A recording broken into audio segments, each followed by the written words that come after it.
Hello, everyone. I'd like to thank our four wonderful speakers and ask them to please unmute themselves and show their video so we can have a brief Q&A session. I know we have some background noise and I'm hoping our AMS colleagues can correct that, but we'll just continue on.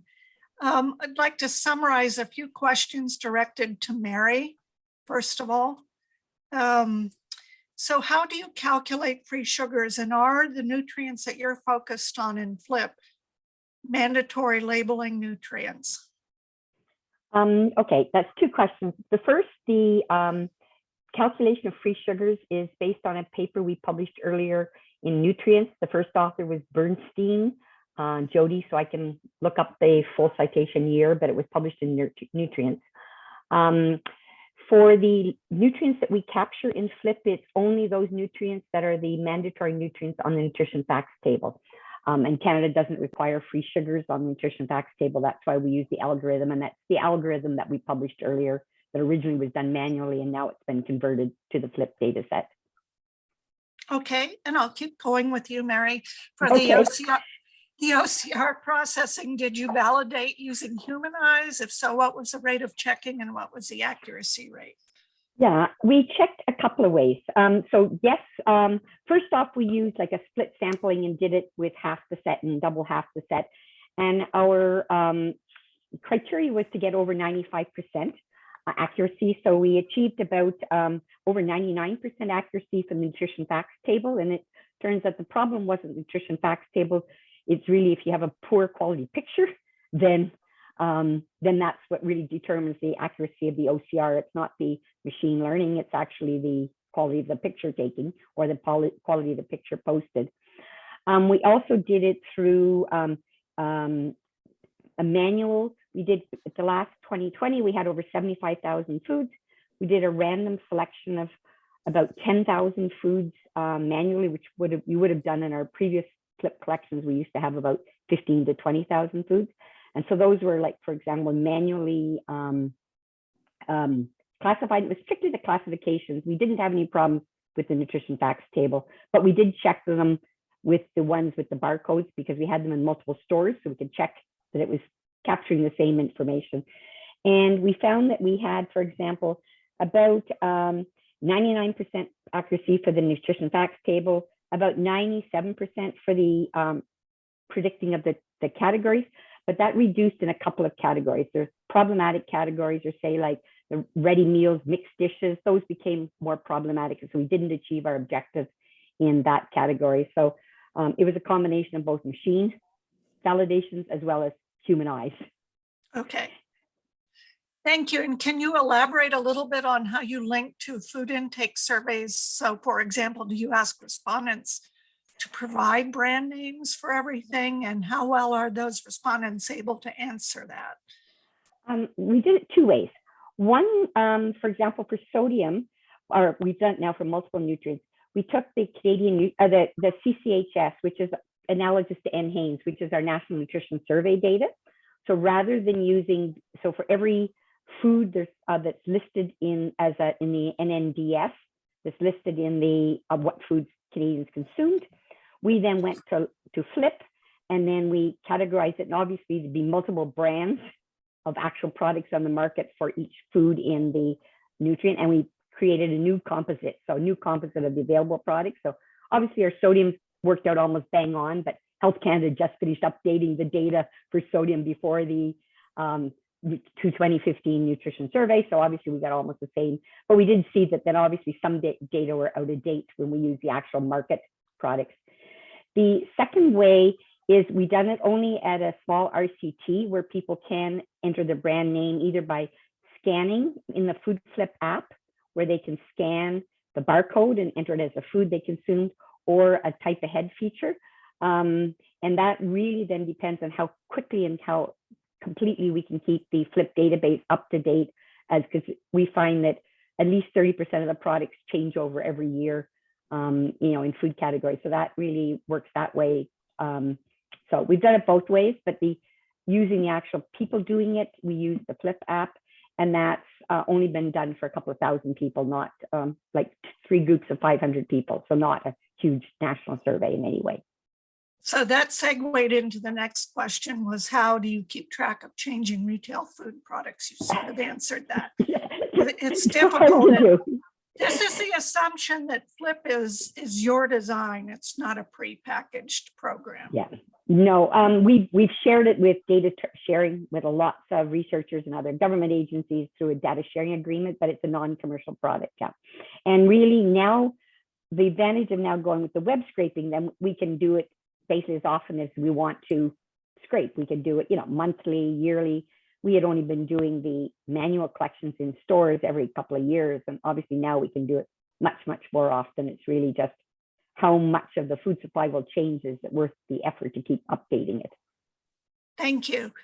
And this is really a question that we'd like all of the speakers to respond to, is how trustworthy do you think the nutrition facts labels are from your branded foods data set?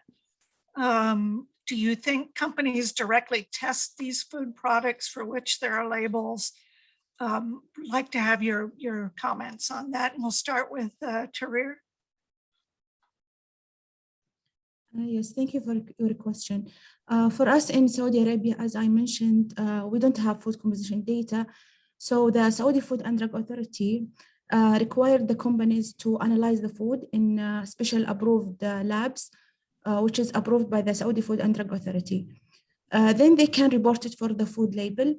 We also provide them with like a range of error, 10% more or less for the accuracy. So we are sure we have like a margin of error of 10% of that values. Okay, thank you. Next, Julia, would you answer the same question, please? And also add on how many new foods were added to NCC for the Brazil project? Sure, I'll start with that. We added between 90 and 100 as far as our work group at NCC. Those were the new foods that we added. However, we also trained the team in Brazil to create user recipes for, home cooked meals. And so there were a number, and I don't know what number that was, that they would have added on their own as well. And as far as food labels, we know that they can be problematic, and I really can't speak much more to accuracy and that kind of thing. Okay, thank you, Julia. And Brienna, would you also answer that question? And then can you discuss any considerations on expanding the global food database to restaurant foods? Yes, absolutely. Are you able to hear me? Okay, perfect. The United States Food and Drug Administration does set parameters for food labeling and how nutrition information needs to be represented on nutrition facts panels. We do allow both chemical analysis of foods also, and as well as calculation using other published resources such as the standard reference database. We do know that nutrient values are rounded, so there is always, no matter how the values were derived, they are rounded for labeling purposes. So yeah, to get at the point of the question, they're not that precise, exactly precise, but there are parameters set, at least for the US, and how far off they can be.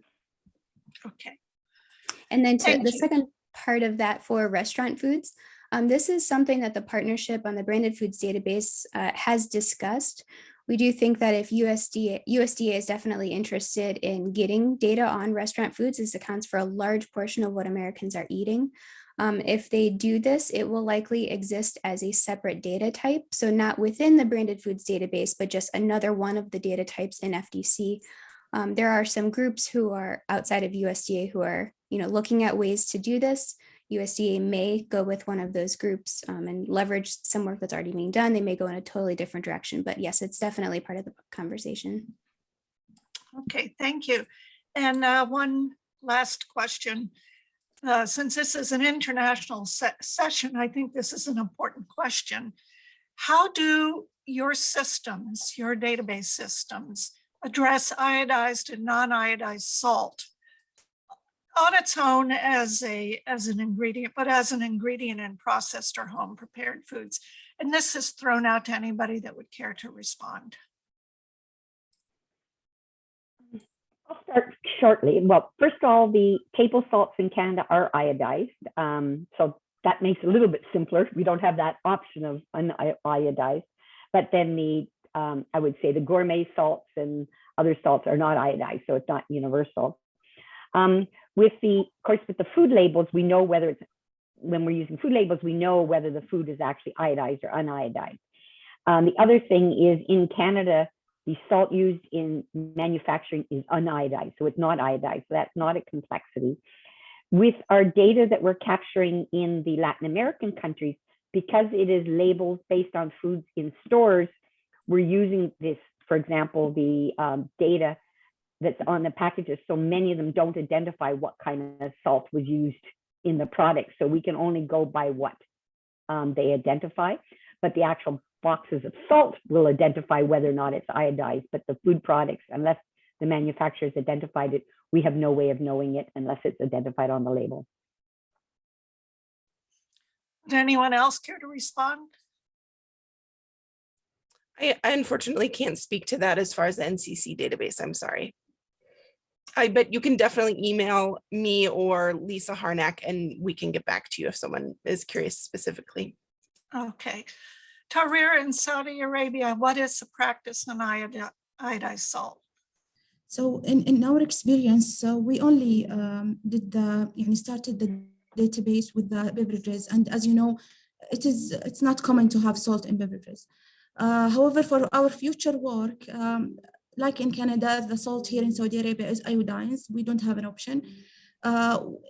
We record it in the data as it is mentioned. For example, if they report it as a salt, we report it as salt.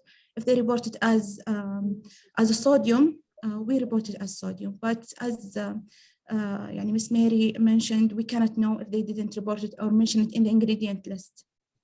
We cannot be sure. Okay. Thank you, Brienna. Did you have anything to add? Yeah, I'll just add that generally, all of the information that we receive from the food manufacturers, what we receive is what we put forward into the database. So if it really does come down to what the manufacturer provides to us. Okay. We do no further modification of the data. Okay. Well, thank you all very much. And I was going to say, Mary, you have a special request. If you're able to direct in the Q&A to this particular individual to a published reference guide that has various densities of liquid foods that could be helpful in determining gram weights of volume measures. Okay. So Yeah, I will. you can address that individually. Yeah. Okay. Yeah, I will answer that. Okay. And I would say that's the end of this session, which I found extremely interesting. And thank you to all of the speakers. And now we will turn it over to Nancy Emmenacher and the NNDC Recognition Awards.